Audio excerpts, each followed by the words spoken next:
Girls loves his wife Jiya very much. Girls and Jiya always stay together, doing household chores side by side. Girls helps his wife with the housework, cooks food with her, and lives happily with her.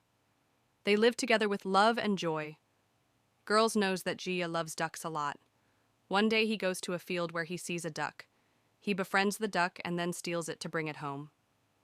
Feeling very happy, he prepares the duck and says, "Today you will be very happy because you'll get your favorite food. We will enjoy this meal together."